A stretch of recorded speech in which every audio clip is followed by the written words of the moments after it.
Welcome to the Bare Marriage Podcast. I'm Sheila Ray Gregoire from baremarriage.com, where we like to talk about healthy, evidence-based biblical advice for your sex life and your marriage. And I do that in a very weird way with my daughter, Rebecca Lindenbach, who is joining us. Hopefully the only weird way is that it's with your daughter versus doing it in a weird way with your daughter. It's a misplaced modifier. That's very true. So Rebecca and I talk sex all the time. We just don't get personal. We talk about what the research says. We talk about what our surveys have said. And Rebecca, of course, is my co-author on The Great Sex Rescue, which is still, let me put a plug in here. It's under $2.99 for the ebook until January 31st. So if you have not picked it up yet, now is a great time to get it on ebook form. If you've read it on audio, or if you've listened to my voice on audio, if you have got the paperback version, the ebook lets you search for stuff, and it's super fun and it's really cheap. So go get that now. That's up on January 31st. It is not quite January 31st yet, but nevertheless, February is just around the corner. That's right. And with February comes Valentine's Day. And so you all are about to get inundated by all of the let's make Valentine's Day hot. Yes. Posts. Not necessarily on our blog. I don't think we're tackling that. We're talking about kissing, I think, in February, which is important. But you're going to see that on Cosmo. You're going to see it on all the magazines in the grocery store. You're going to see it in your news feeds on social media. Is like how to make this a super hot Valentine's Day, how to spice things up, how to get your freak on, all of that. And we just thought that before you are inundated by all of that, it might be time to talk about bringing back vanilla sex, because, maybe vanilla sex gets a really bad rap. And so we want to go into why vanilla sex can be awesome. But before we do that, a big caveat, we're not saying that spicing things up is bad.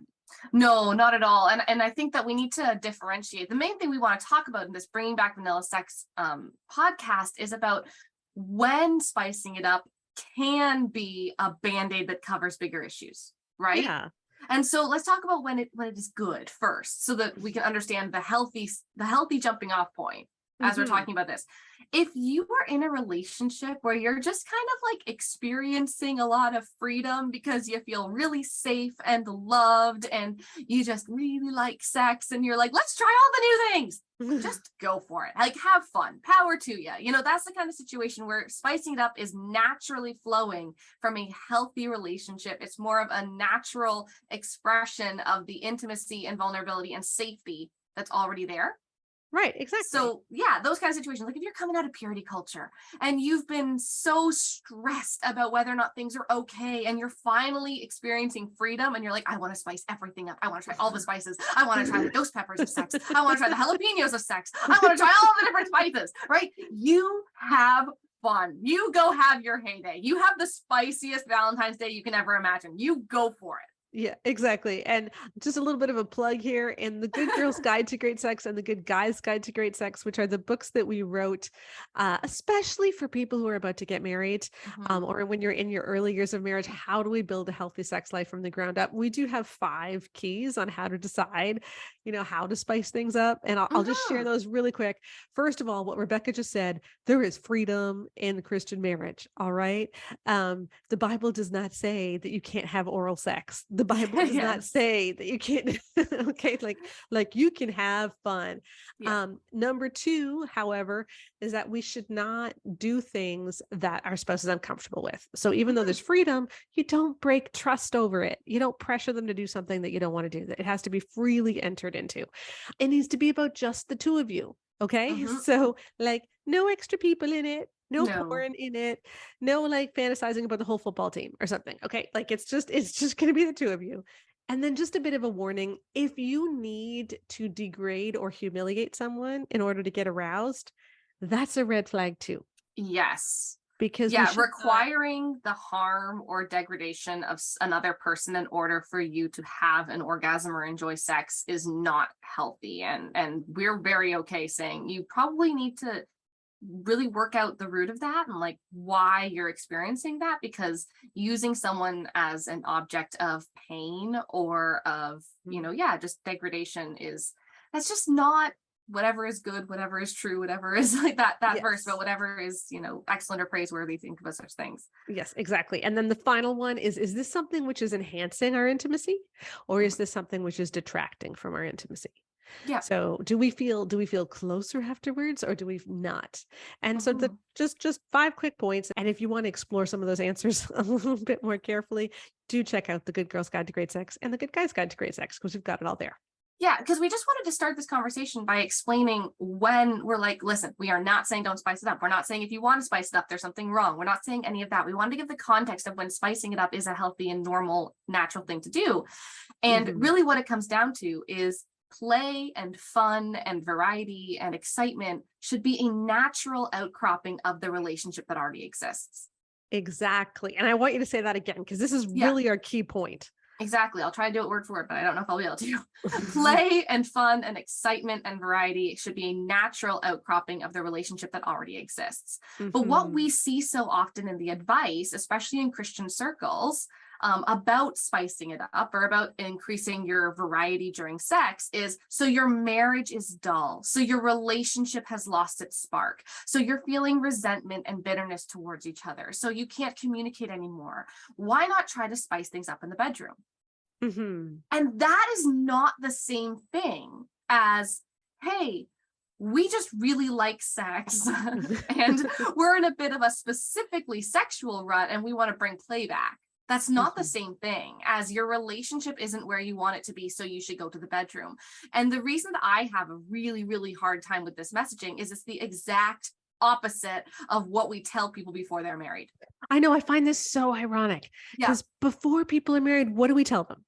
We tell them don't have sex because you can create false intimacy. Like if you have sex before you have the Mhm. emotional commitment, the safety, the vulnerability, and before you're really truly connected, you can cause Mhm. false intimacy that makes you look over, like gloss over the other red flags. And so you don't Mhm. ever actually deal with the root problem. You just have more great sex.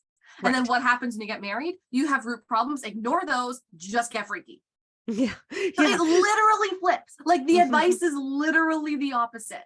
Mhm. What do we hear before you're married? Make sure that you communicate so that you have really good connection so that when you get married, your sex life is great.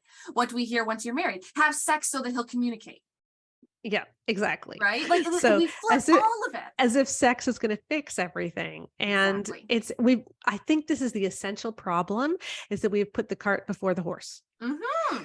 There's a chicken and egg thing, right? Like what leads to what? And those of you who are familiar with studies will know there's always an issue, or it can be really tricky to figure out what is correlation and what is causation. And Mm-hmm. we had this issue with Great Sex Rescue too, because you know what?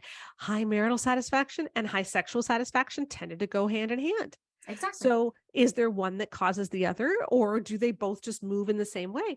And through our focus groups and through looking at some other studies, what we found, and we talk about this in the Great Sex Rescue, is that high marital satisfaction really does lead quite often to high sexual satisfaction, but high Mm-hmm. sexual satisfaction cannot create high marital satisfaction. Yeah, very unlikely to be able It's to do very so. Yeah. unlikely. Yeah. So it's like this cannot create a great marriage. And often, if we are saying that the way that you get a great marriage is in the bedroom by doing all Mm-hmm. kinds of freaky things and making sure that your spouse is satisfied, you're actually giving the opposite advice. Yeah. And that's exactly the problem is what we do when we say those things is we tell people, in essence, you're just aiming to have enough of an oxytocin boost that you manage not to get divorced until the next orgasm. Like that's in Yes. essence how it sounds, right? Like Yeah. this is the goal. Because if the goal was to actually have good marriages, the Mhm. advice to a woman who's feeling like she's unheard and unseen and is feeling resentful and bitter towards her husband is not to say, well, have you tried a new position? Or Yes. have you tried role play? Right? Like that's not the answer. The answer is say, well, why do you feel unseen? Why do you feel these Mhm. things? But so many of these books, the mentality, so many of these messages, the mentality is, you just need to try something new and then maybe your sex life will get better. But if he's never given her a reason to want to try something new and Mhm. expect it to feel good, why Mhm. would she? And we're using a little bit gendered language here, okay? Because we Yes. know that there are a lot of women who would really like to spice things up, and their husbands are the Yes. ones who don't want to. And again, those 5 principles apply. Do not Exactly. break trust over it. Hmm. And the more you work on your marriage, the more likely that your spouse will want to play. And so those Yeah. that's important for this conversation. But what we have found is that the emphasis on spicing things up is often given to women, and Hmm. it's often forgotten that it is women who are far more vulnerable in these Hmm. situations. Like when we're talking about spicing things up, we're often talking about positions that are more likely to hurt her, Hmm. or that just, they don't need to and they shouldn't, but there's a greater likelihood of it. But They're even with more the likely to be percentage, uncomfortable with it, yeah. or it's just really, it can be something which is kind of degrading or humiliating to her. Well, and also with the percentage in the average relationship, I mean, it's changing because more and more women are watching pornography, but the average relationship, he's going to be the one who has a history of pornography and she is less likely Mhm. to. And so what happens in those marriages where she's like, but does he want to spice this up this way because he wants me to act out what he's seen? What happens to the women who are currently married to, people who are trying to get them to act out their pornographic fantasies rather than trying to actually connect with them as a human being? These are the burden is so much higher on women because of how our society and our churches operate. And so that's why we're talking about in a gendered way. Yeah, exactly. And the other thing, of course, which we've talked about a lot, is the orgasm gap. We're talking Yes. we're talking about spicing things up, right? And we get this all the time. You know what? He wants different positions. You got to Mhm. try different positions. Make sure that you do all of these things, and whatever it might be. We're not going to give specifics. You can think of it yourself, whether it's role play or whatever, right? Yeah. But in more than half of marriages, she is not reaching orgasm every time. Yeah. She's not consistently reaching orgasm. No, she can't go into it thinking, yeah, this is going to feel good. She might go into it thinking, I hope this feels good. Or she might, if Mhm. she's one of the 12% of women who goes into it thinking this will not feel good because it has never felt good. Yeah. And yet we're not telling men you need to give your wife an orgasm. We're telling women you need to spice things up Yep. And a lot if of you're going times, to keep him happy.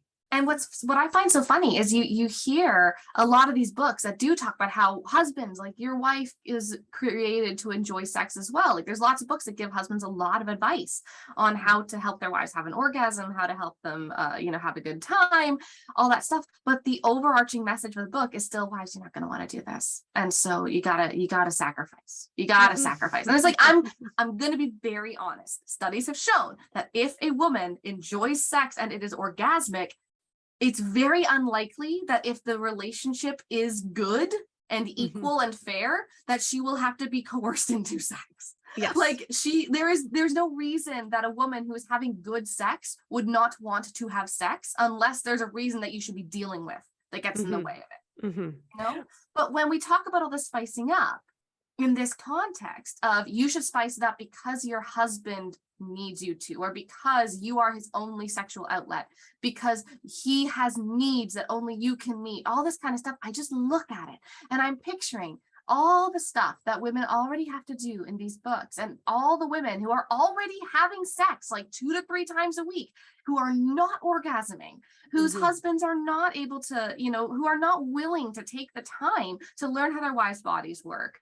These women who are statistically likely to carry at least 70% of the mental load, according to some Mhm. studies. Like these women who are already overburdened and overworked, and they're told you're still not enough.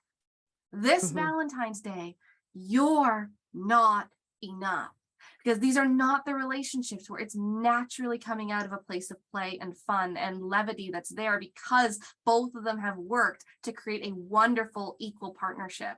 These are Mhm. women who are reading these blogs because they're desperate to do something to fix their marriage. And what they're being told is you're still not enough.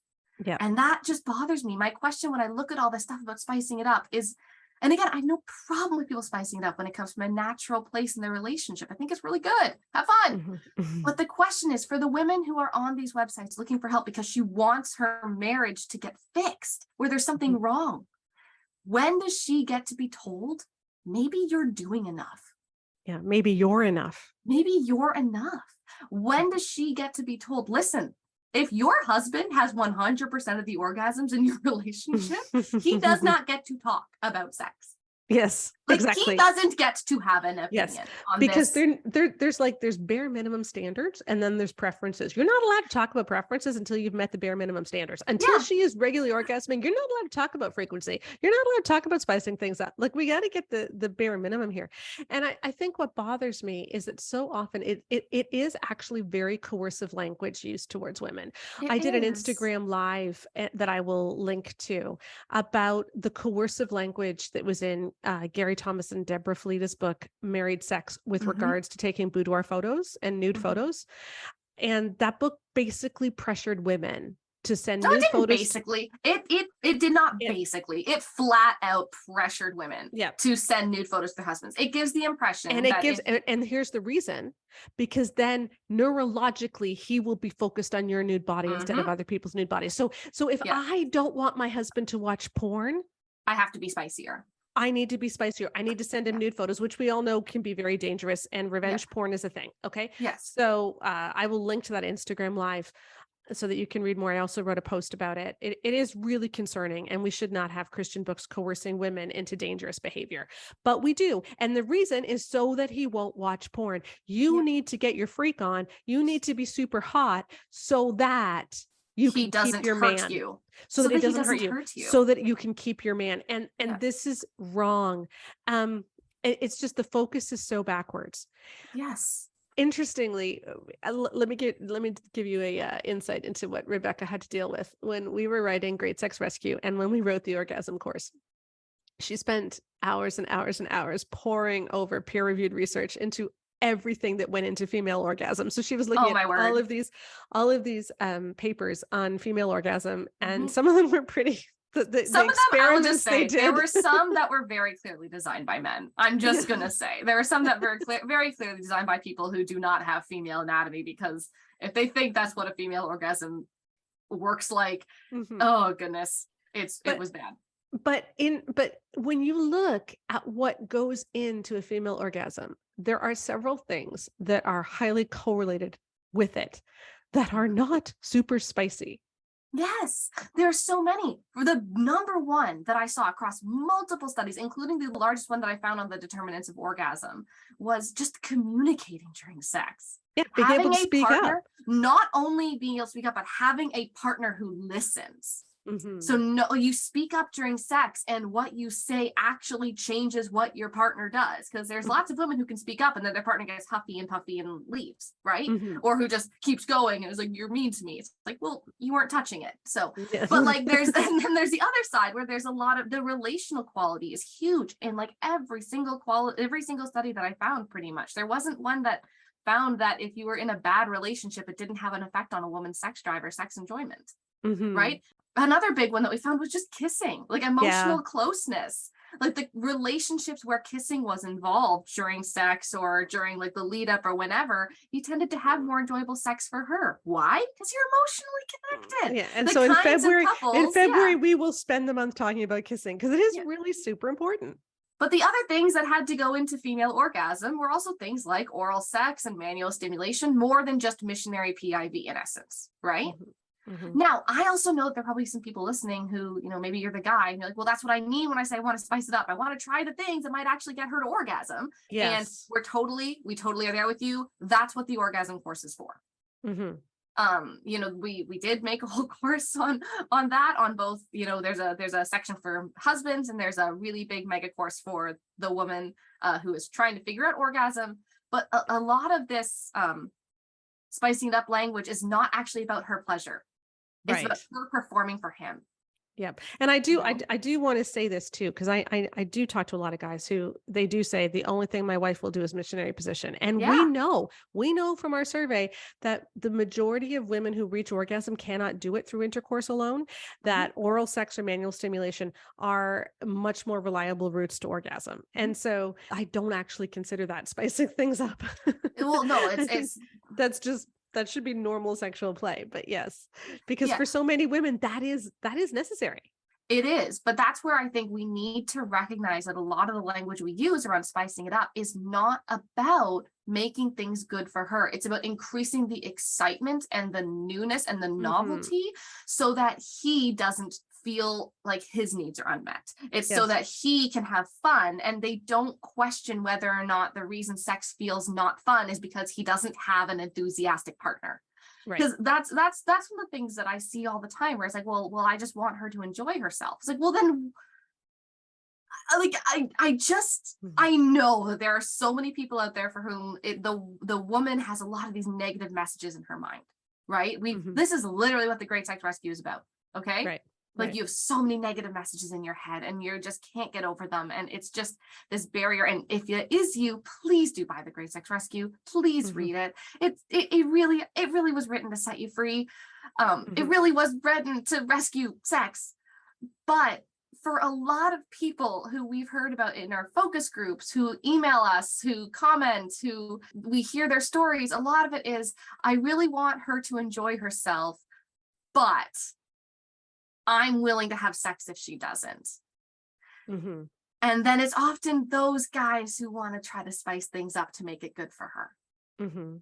And I just think, if instead of focusing on spicing it up, we just got back to, what does good sex actually look like? And we recognize that it looks quite vanilla a lot of the time. If we're calling good sex something that brings both partners to orgasm, it can look pretty vanilla. Yep. But it's good. And you know, a lot of women find orgasm through intercourse difficult. We've already talked about this. But some women have figured out there's one particular position where I tend to be able to get there, where I can tilt my hips enough that the clitoris gets stimulation during thrusting, whatever it might be. A lot of women find women on top more reliable. Some women find missionary position more reliable. Doesn't matter which one it is for you, whatever it might be. But often women will find one particular position that works. And so that's kind of like your Old Faithful. And so the idea of trying a whole bunch of other positions, it's like, well, then I won't orgasm. Yeah, it's like, what's the purpose then, right? Like, if you know that it can be good in a quote unquote vanilla way, right? Because it's just the same thing you've done over and over and over again. But you know that it's probably not going to be good for her in a way that you want to try. It just feels like the emphasis is on the wrong place, because it makes the emphasis on her being a performer for him versus it being something that is good for both of them. Yeah.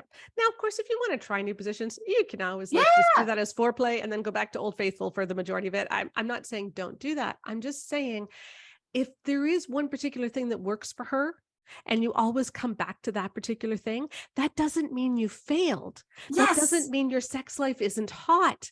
That just simply means that you're prioritizing her pleasure. And if your relationship is strong and if you feel emotionally connected during sex, that sex can be totally fulfilling.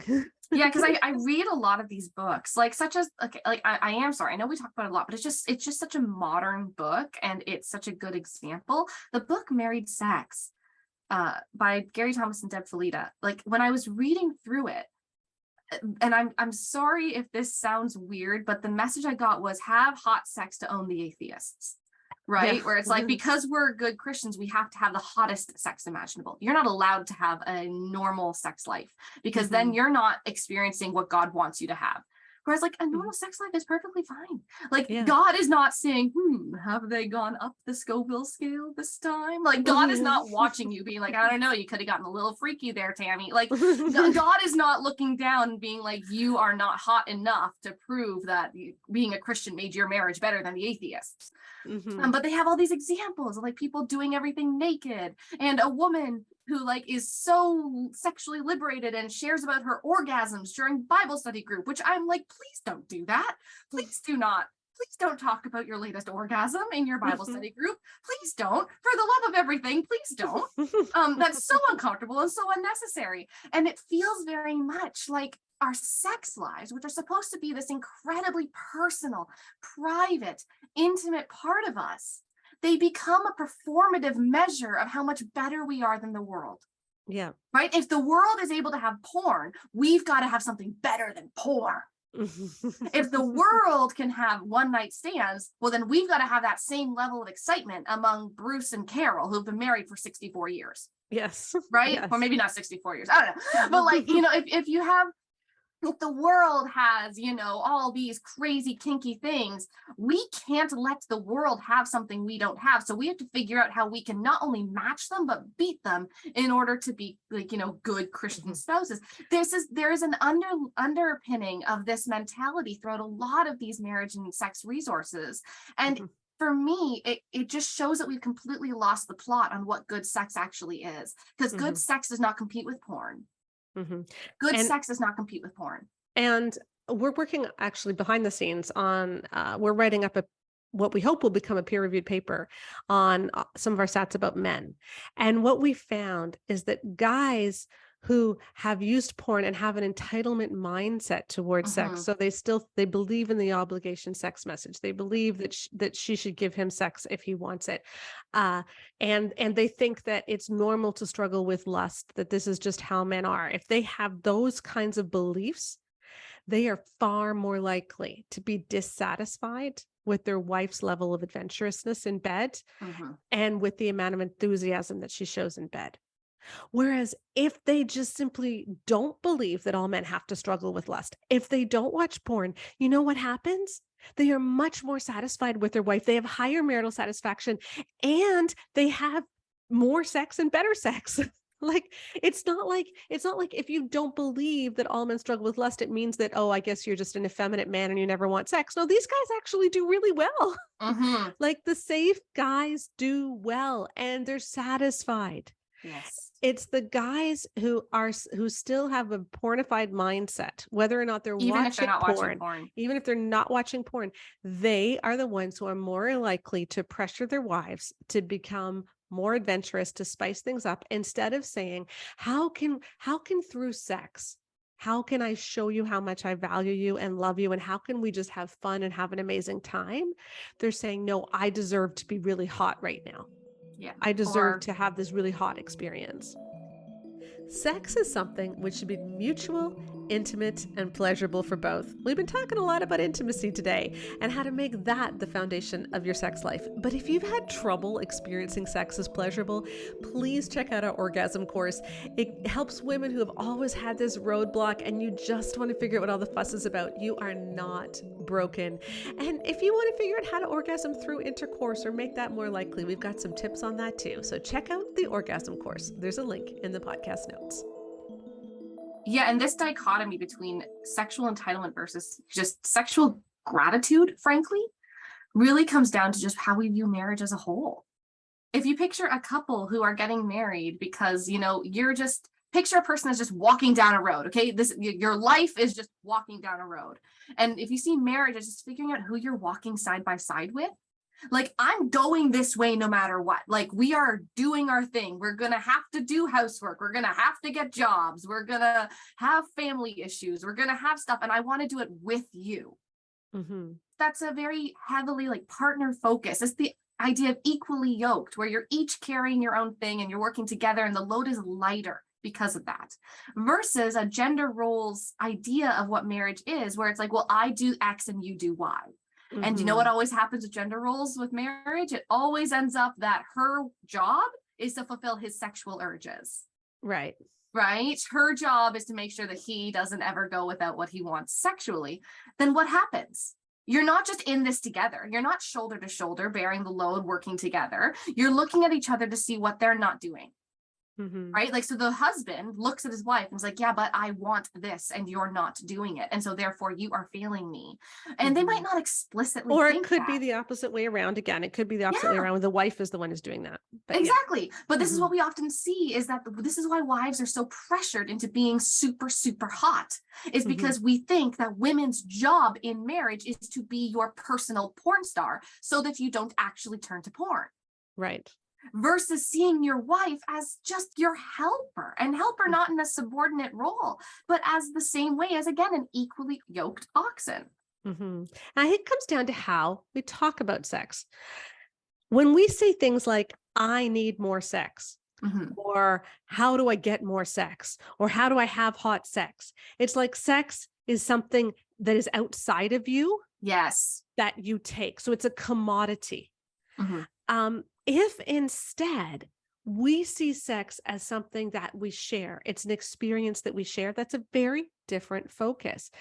Think back with me. Over and over again on the podcast, I have said that the three things that the Bible talks about with regards to sex is that it should be intimate, mutual, and pleasurable for both.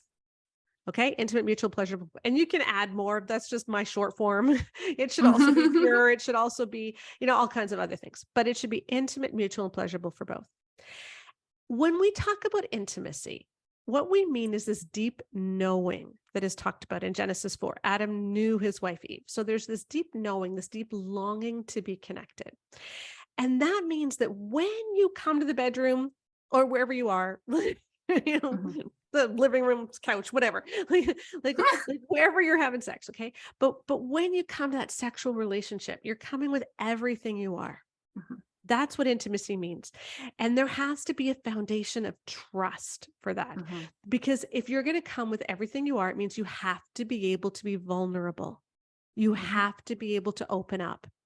You have to be able to say, this is who I really am. This is what I want.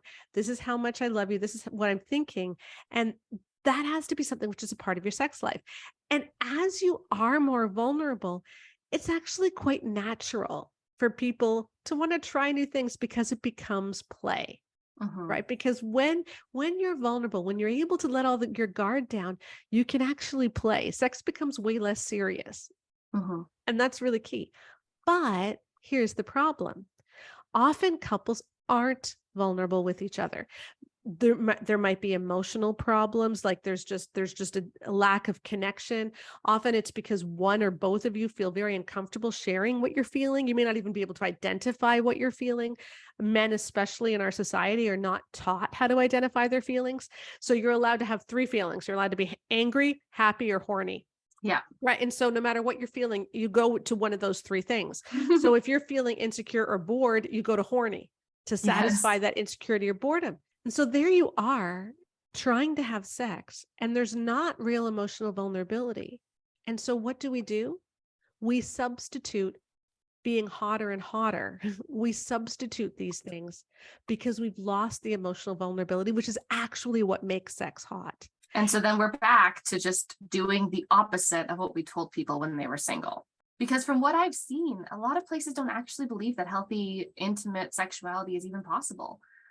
They just think that the best way to do it is just to make sure it's only ever with one person. And then maybe you've guaranteed that it'll be intimate and vulnerable, but that's not how it works. And you hear this a lot in Christian circles. You know what? You're married now, so you can do anything as long as it's just with you. And so there's nothing that's dirty now. And well, I mean, I just think that's the wrong emphasis because it's treating and I'm not trying to make a judgment on adventurousness here, but the perspective is you really want to watch porn and do all this hot stuff, but we know that's wrong to do. And so here's a way to do it legally. Exactly. It's the idea is the focus is still hedonism. It's just, biblically sanctioned hedonism, which does not exist, by the way. Yeah, because it's kind of like porn is about taking. It's about conquest. It's about getting what I need. Intimacy is about knowing someone and giving to someone and sharing something. They're total opposites. And so if you want to spice things up this Valentine's Day, that's great, but make sure that it's because it's the natural outflowing of the marriage relationship that you already have. Make sure that your vulnerability is not based on some sex toy or some sex action, but is based on your emotional connection. Exactly. Spicing it up should not be about saving a relationship that's falling apart. It should not be about forcing false intimacy. It should not be about having her perform for him so that he is able to stay faithful. None of that. If it's about anything other than just having fun with your best friend. Yeah, because connection is the aphrodisiac. It's not swinging from the chandeliers. That's exactly what Emily Nagoski says too. And come as you are. For people who don't know, come as you are. A big thing that she keeps on saying is that one of the best things about a sex life that's healthy and good and is fulfilling and enjoyable is that you can come to each other with your sleepy hedgehogs. Right? Because what do hedgehogs do when they sleep? They curl up into a little ball, so all they are is prickles. right? And so you have all these things that are there, and you come together with your insecurities, with your, the ways you've miscommunicated and hurt each other, and you've had to forgive and connect again. And you go to your best friend and you know that they will choose you again and again and again. It's not because you're having to measure up to something. It's just because you have someone who sees you, prickly hedgehogs and all, and says, I want you. I want you with the stretch marks. I want you with the bad hair day. I want you when you're cranky, and I want you when you're happy, because they just want you. And that's what intimacy is about. And so this Valentine's Day, just bring back vanilla sex. Because vanilla sex is about you. And you know what? You're enough. You are enough, even if you never spice it up. You are enough. Amen. So let's just turn really quick to a research segment of the week where we look at some peer-reviewed research that speak into this. Yes. So this study was looking to see whether or not women's orgasm rates actually changed how they saw their partner. Okay. So women who are having sex with the dude, if he brings her to orgasm frequently versus if he does not bring her to orgasm, does that change how she actually sees him? Okay. So first of all, it did. Here's what they said. Women tended to rate high orgasm partners as more funny, more attractive, more creative. They had more emotional warmth. They were more faithful. And funnily enough, they also said they smelled better. But additionally, how the sex actually was also very different between the high orgasm and the low orgasm groups. Women who had high orgasm partners, so partners who consistently brought them to orgasm, they communicated more about sexual positions, and also they got more oral sex. So your high orgasm partners are more likely to really focus on female pleasure. They are rated on that by their partners, by the way. So their partners are like, yeah, no, he takes care of me. Than the women in low orgasm relationships are. And we found similar stats too. We did as well. Yeah. Which makes total sense. What if this is, you know what? Women kind of know when they get there. But what this also says is the high orgasm partners are also more likely to do a lot more adventurous things. They're more likely to try new things, but averaged over all of the different sexual positions that they looked at, the high orgasm males were more likely to also be manually stimulating the woman's clitoris. So even when they were trying new things, he was focused on her pleasure. Than the low orgasm males. And when I looked at the results here, what I found so funny was that the high orgasm group was just more likely to do all the things that brought women to orgasm. And they were also more likely to have more adventurous partners. And it's like, which one came first, the chicken or the egg? And you know what? It's easy to say things like, well, maybe those women were just more orgasmic. Because we hear that a lot, right? Where it's like, well, she just couldn't ever get there because she just wasn't very orgasmic of a woman. But that doesn't actually hold up when the stats show that there's only one group of men who's actually doing the things that bring women to orgasm.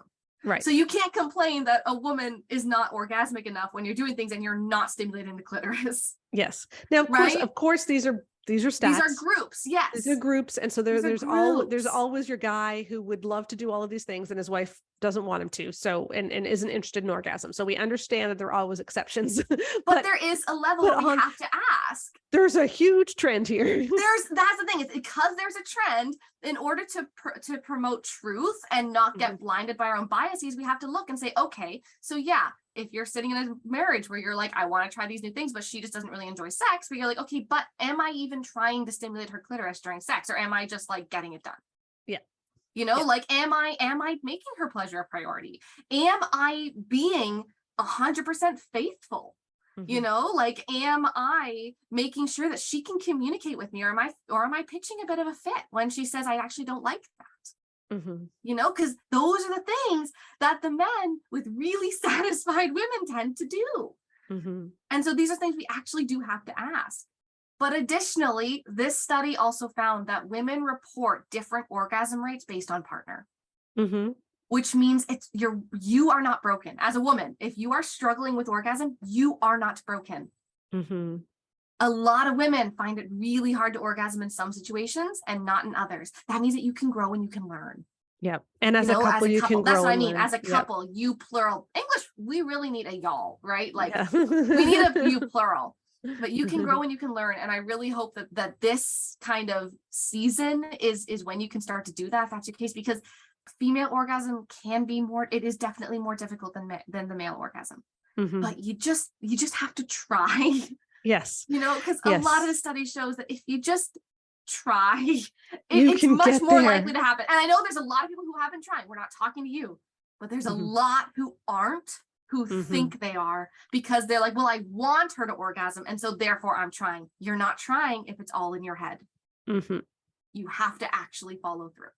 Yeah. So that's what the research says. High orgasm partners are more likely to be emotionally available. They're more likely to be faithful. They're more likely to be really attentive to their spouse.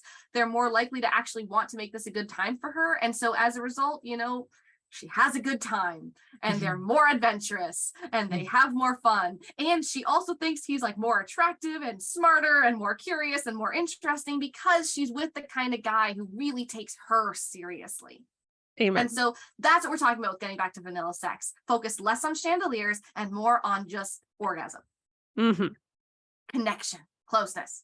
Absolutely. That's all. I have brought my husband Keith on the podcast now as we finish up. Hey, everybody. Now we're going to move from vanilla sex, so I'm not going to put you on the spot about that one. Okay, good.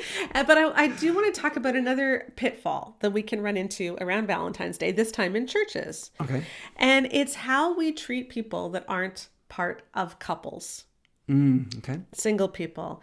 And I got a letter from a woman that I want to read because I think this is really important. You know, I just want to say before I do that too, I get so many notes from single people who listen to this podcast, and I really feel honored that so many singles feel like they can learn from this and that they're really being blessed by it. I know I don't do a lot of content for singles, but I kind of feel like, I don't know if I'm qualified. Yeah. You know, like everybody in our team was married before the age of 22. Like, it's kind of patronizing to give single people advice. Like, I don't feel like that's right for me to say. So Yeah. Well, you haven't walked that road, so how can you speak to those people's experiences? Exactly. Right? So I'm hoping we'll bring some guests on sometime that are more qualified to do this. But this one we can speak to because this impacts how all of us treat single people at church. So I want to read you this letter. I'm a young widow in my 40s with several children at home. My beloved, amazing, kind, and all things good husband passed away several years ago. Since then, I felt completely and totally abandoned at church. I do have a Bible study group of women that I meet with, but that's where it ends. The only people who sit by me occasionally are a single mom and an older widow friend. I fit into 0 groups offered at the church. When I walk the halls, no one makes eye contact with me, and men literally look away as if talking to me as a now single woman is somehow inherently wrong. One man in particular knew my husband and I well, and if I try to speak to him, if he and his wife are sitting nearby, the awkwardness from him is palpable, and I think it's because his wife feels awkward when I speak to him in her presence. Any invites have stopped from couple friends. My scarlet letter is now a W, and I don't know what I should do. I really think it's the thwarted view of women that has landed me in this place. I realize you focus on marriage, sex, and the roles of men and women and how the evangelical church in general has distorted those, but I believe this issue fits right alongside your teachings, and I'm coming up empty-handed on where to turn. The single mom friend mentioned above and I are talking about forming our own small group, but I think that's just a band-aid, and there's a far greater issue at heart here. I'm struggling as I did not feel demeaned as a woman at my church until my husband died. Maybe I'm wrong to assume this treatment is because I'm a younger woman, but my heart tells me I'm correct and that what I read about in your messages correlates to what I'm feeling. I just find that really sad. Yeah. Yeah. You know, so here's a woman, she's experienced church as part of a couple and as a single woman, and she's seeing firsthand how totally different it is because she doesn't have a place now when she's not part of a couple. Right. Yeah, and more than that, I mean, people are avoiding her now that she's single. Because she's a threat. Yeah, well, and that's the thing is I wouldn't have believed that. I'll be honest. If people said that I, as a woman, you know, men actually look away from me I'm a threat to them, I would say, oh, come on, like no one does that really. But hundreds and hundreds and hundreds of women have told you that that's what they experience. So I'm no longer surprised. I mean, like this is just the fruit of the teachings that women are dangers, that women are, going to make you impure as a man. You need to bounce your eyes, that kind of nonsense. That's the fruit of the teaching. This poor woman who's a widow, who, like the Bible says, taking care of widows is like one of our primary roles as Christians, gets ignored because men don't want to be tempted to sin. Yeah. Like, it's crazy. And it's not just the men who are avoiding it. It's like the women feel awkward because the women, like her former friends, feel like she's a threat now to their marriages. Yeah. And now, some of it may be the grief thing. People don't know how to respond when you've lost someone, and that can be awkward too. But I just trust her story that she feels that it's more of an issue with the fact that she's a woman than the grief part of things. Yeah. And that's something we really need to work on, right? Yeah. And I think, her point that invitations have stopped. She used to get invited to people's houses. And that just, it made me think, do we do that? And I think we do. Like, if we're going to invite people over for dinner, if we're going to invite people for a games night, I tend to think about couples. Yeah, generally, yeah. Another couple to invite. And we should probably try and make a concerted effort to be more inclusive. Like, this is a really good reminder for all of us, I think, to think about the people that, may not normally get invited, that often get looked over because they're not part of a couple. And when churches do events and they're so geared to couples, when small groups are all about the couples, because often what churches do is they do the single small groups and they do the couple small groups. I don't think that's good either. Like, let's mix it up. or even just in general, the idea that men and women are separated in the church. Like the like having friendships with the opposite gender is considered, odd in the church, and it's not in other places. Like, I mean, we've talked about in the podcast before, my workplace is predominantly female, and I have lots of female colleagues, and there's no weirdness or awkwardness about that. But we've generated this bizarre world inside the evangelical church where having a friendship with a person of the opposite sex is seen as suspect. And that just is crazy. I think that's unfortunate that we've done that. Yeah. And so as we're moving towards Valentine's Day in just a couple of weeks, I just want to encourage the pastors who are listening, the small group leaders, think to yourself, yes, Valentine's Day is a time to celebrate love and marriage, but let's not overlook the people who aren't in those categories, who maybe are single, who have lost, who've been divorced, because they matter too. They matter just as much, and they probably need more help than the couples. Yeah. And I think it would be easier for them to handle, because it's going to be a difficult time hearing all the sermons about marriage and stuff like that. It'd be an easier thing for them to handle if maybe the rest of the year it was more inclusive for them. Right. If that makes sense? Yeah, exactly. So I think as on an individual level, we can make sure that we are sitting with the single people, that we are including them in, our dinner invitations are, hey, let's go grab lunch after the service. And that we as men have not adopted this ridiculous mindset that women are only seen in sexual ways. Yeah. And that we can reach out and have friendships and be warm and welcoming to people of, all types. Yeah. And then I just want to say something to this particular woman and to others who are in her situation. She especially needs community. Like, she's gone through something horrific, and a very good friend of mine, her husband died this week. And I just feel really badly for her. Like, that's a terrible thing to have happen, especially when you're relatively young. And this woman here writing this letter was really young, in her 40s when her husband died. Dealing with kids. Yeah, you've got kids, you've got grief, you need community. And she spent decades building into this church, and this church is now not here for her. Yeah. And you do not owe the church your attendance if they are not giving you community. Now, it could be there's other issues. Maybe the kids have a lot of friends, and there could be other things going on. But I just want to remind people, if you are feeling ostracized, if you go into church and you're treated like you're a threat, maybe this isn't the place for you. And it's okay to leave and find somewhere that's healthier. And if you are in a church that you feel is not welcoming to people like that, then speaking up and talking to people about how we make people feel and giving the importance that it needs to having good relationships between men and women without all this nonsensical garbage you're always debating. Exactly. So as Valentine's Day comes up, around the corner. Let's just rethink the messages that we're sending and make sure that we're focused on true heartfelt community and intimacy in every way. Yeah. Okay.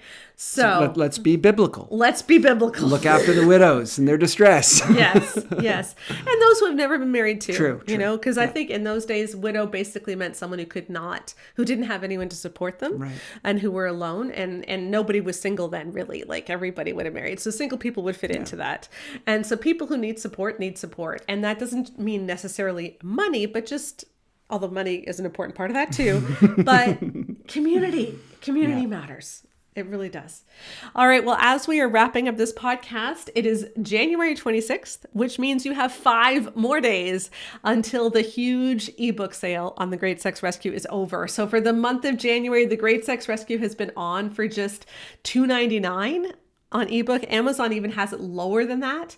So please go pick it up. It's an amazing price. And even if you already own it in paperback or you've already heard the audio version, this is a chance to own another copy that you can search for and you can highlight super easily. That's what I was going to say as a little plug. If sometimes I read a book and I'm like, what was that thing she said about this or that? And you can't find it in the book.